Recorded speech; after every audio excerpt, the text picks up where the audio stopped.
దివి నుంచి భూకి దిగి వచ్చిన దివ్యాత్మ స్వరూపులందరికీ కూడా ఆత్మ ప్రణామాలు. ముందుగా మన జగద్గురు బ్రహ్మర్షి పితామహ పత్రిజీ గారికి, అమ్మ స్వర్ణమాల మేడంకు ఆత్మ ప్రణామాలు. గురువు గారైన సదానంద యోగీశ్వరి వారికి ఆత్మ ప్రణామాలు. ప్రతిరోజు నిత్యం మనకు ధ్యానాన్ని జ్ఞానాన్ని అందిస్తున్న మునిబాబు సార్కు, సుగుణ మేడంకు ఆత్మ ప్రణామాలు. ఆత్మ ప్రణామాలు ఫ్రెండ్స్. మనం స్వాధ్యాయనంలో భాగంగా సీతాయనం అనే బుక్ని చదువుకున్నాము. ఇప్పుడు ఆత్మాయనం అనే బుక్ని చదువుకుంటున్నాము. నిన్నటి స్వాధ్యాయనంలో పైకి వెళ్ళిన ఆత్మస్వరూపులంతా కూడా జ్ఞానాన్ని, మనకు ఆత్మజ్ఞానాన్ని అందించటానికి అక్కడే ఉంటారని, ఈ పైకి వచ్చే ఆత్మలకు జ్ఞానాన్ని బోధిస్తూ ఉంటారని మనం చదువుకోవటం జరిగింది. సిద్ధాంతాలను రూపొందిస్తారని, మేధావికి అక్కడ ఉన్న కొంతకాలం ఉండి పైకి ఎదిగే పరిణితి చెందిన ఆత్మలే కాకుండా శాశ్వతంగా అక్కడ ఉండే కొన్ని ఆత్మలు కూడా ఉంటాయని కూడా మనం నిన్న చదువుకోవటం జరిగింది. ఇప్పుడు అక్కడ నుంచి చదువుకుందాము. ఒక్కొక్కరు ఒక్కొక్క రకంగా ఉంటారు.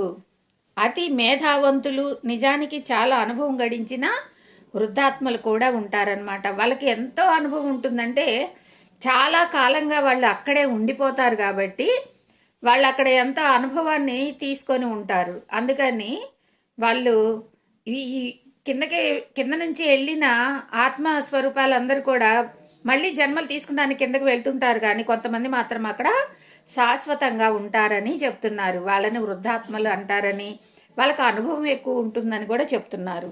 వాళ్ళు చర్చలో పాల్గొంటూ చర్చను నడుపుతూ ఉంటారు. వాళ్ళు ఏం చేస్తుంటారు? రోజు ప్రతి విషయాన్ని చర్చిస్తూ ఉంటారు. మనం కింద నుంచి పైకి వెళ్తాం కదా, మీరు కింద నుంచి పైకి వచ్చారు, ఏం చేశారు, ఒక సబ్జెక్టు గురించి వాళ్ళు చర్చిస్తూ ఉంటారనమాట. ఆ జ్ఞానాన్ని మనకి ఎప్పుడు తడతడవులుగా మనకు అందిస్తూనే ఉంటారు. వాళ్ళకి అది సహజమే కదా, వాళ్ళకి అనుభవం ఎక్కువ ఉంది కదా. ఇప్పుడు అనుభవం ఎక్కువ ఉన్న మాస్టర్ ఏం చేస్తారు? మనం ఏయో కొన్ని సమస్యలు ఇరుక్కున్నట్టయితే అనుభవం ఉన్న మాస్టర్ల దగ్గరికి మనం వెళ్ళినట్టయితే ఒక్క మాటలో వాళ్ళు దానికి సమాధానం చెప్పగలుగుతారు. ఎందుకంటే అనుభవ జ్ఞానం ఎక్కువ ఉంటుంది కాబట్టి.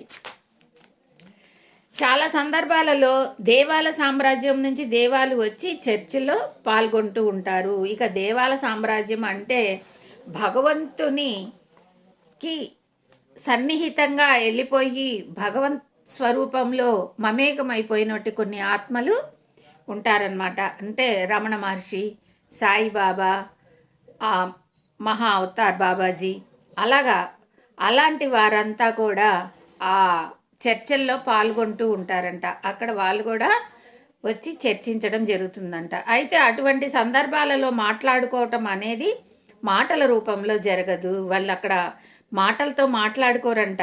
అందులో మనోమయ ప్రపంచంలో అన్ని ఆలోచనల ద్వారానే జరుగుతాయి. అక్కడ ఆలోచనలతోనే ఆ సత్సంగం అంతా కూడా జరుగుతుందన్నమాట. మాటలు మనలాగా చర్చించుకోవటం అంటే మనము మాట్లాడుకుంటూ ఉంటాము. అలా మాటలతో కాకుండా వాళ్ళు మనోమయ ప్రపంచంలో వాళ్ళు ఆలోచనలతోటి చర్చించుకుంటారంట. అందులో జీవించే స్థాయికి ఇంకా చేరుకోకపోయినా హాస్టల్ ప్రపంచంలోని ఉత్తమ భూమికల్లో పదాలు వాడకుండానే సంభాషణలు జరుగుతూ ఉంటాయి. అక్కడ జీవితంలో ఐహికత ఎంత తక్కువగా ఉంటుంది అంటే ఆలోచనల రూపంలో మాట్లాడుకోవటం అన్నది చాలా సహజంగా సంభవంగా ఉంటుంది. చూడండి, మనము మాట్లాడకుండా ఉండాలంటే లోపల ఎన్నెన్నో వాళ్ళ గురించి మనం చెప్పుకుంటూ ఉంటామన్నమాట. అందులో ఒక్కటి కూడా అతనికి చేరదు. కానీ అక్కడ అలా కాదు. మన భావన ఏదైతే ఆలోచిస్తామో అది వెంటనే ఎదుటి వాళ్ళకి అందిపోతుంది అనమాట. అట్లా జరుగుతుందంట అక్కడ. చాలా ఈ మాట్లాడుకోవడం అనేది చాలా తక్కువగా ఉంటుందంట. అసలు ఏ మాటలతో అవసరమే ఉండదు. ఒక ఆలోచన రాగానే ఎదుటి వాళ్ళకి ఆలోచన అర్థమైపోతుంది. మళ్ళీ వాళ్ళు ఇంకొక ఆలోచన ఆలోచించగానే ఇక్కడ ఎదుటి వాళ్ళకి అర్థమైపోతుంది. అంతా అది సహజంగా ఉంటుందన్నమాట. ఇప్పుడు మనం ఇక్కడ మాట్లాడుకోవటం ఎంత సహజమో అక్కడ వాళ్ళ ఆలోచనలతో మాట్లాడుకోవటం అంత సహజమని చెప్తున్నారనమాట. ఆలోచన రూపంలో మాట్లాడుకోవటం అన్నది చాలా సహజంగా ఉంటుంది. అలా సంభాషించుకోవటం అద్భుతంగా కానీ అసాధారణమైన విషయం కానీ వాళ్ళు అనుకోరు. ఇట్లాగా ఆలోచనలతో ఊరికే అలాగా ఆలోచించుకోగానే అర్థం చేసుకోవటం అనే విషయాన్ని వాళ్ళు అద్భుతమని వాళ్ళు అనుకోరు. అది సహజమే. ఇప్పుడు మనమేం అనుకుంటాము, మాట్లాడుకుంటున్నారు అని అంటే ఇక్కడ అద్భుతమేం మనమేం అనుకోము. ఇది సహజమే కదా.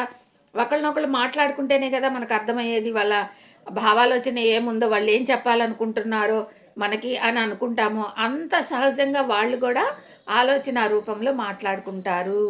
ఒక్క విషయం నువ్వు గుర్తుంచుకోవాలి. హాస్టల్ ప్రపంచంలో 4వ తలంలో నివసించే దేవాలు కూడా పరిణామం చెందిన జీవులే. 4వ తలంలో ఉన్న ఆత్మస్వరూపాలంతా కూడా పరిణామం చెందిన వాళ్ళంట. అంటే వాళ్ళు అనుభవ జ్ఞానం ఎక్కువ తీసుకున్న వాళ్ళు, అనుభవంతో ఉన్న ఆత్మలు, జ్ఞానాన్ని ఎక్కువగా పొందిన వాళ్ళు, ఆత్మ పరిణితి చక్కగా చెందిన వాళ్ళు అయి ఉంటారనమాట. భౌతిక ప్రపంచంలో తక్కువ పరిణామం చెందిన కూలీలకు బాగా పరిణామం చెందిన మానవులకు ఎంత తేడా ఉంటుందో, ఈ దేవాలకు తక్కువ పరిణామంలో చెందిన ఎలిమెంట్స్కు ప్రకృతాత్మలకు అంతే తేడా ఉంటుంది. మరి మొదటి తలాల్లో ఉన్న వాళ్ళకి 4వ తలాల్లో ఉన్న వాళ్ళకి ఎంత తేడా ఉంటుందంటే, మామూలుగా కూలి వాళ్లకు పరిణామం తక్కువలో ఉన్న కూలి వాళ్ళకనో మరి దేవాత్మలకు ఉన్నంత తేడా ఉంటుంది అని చెప్తున్నారు.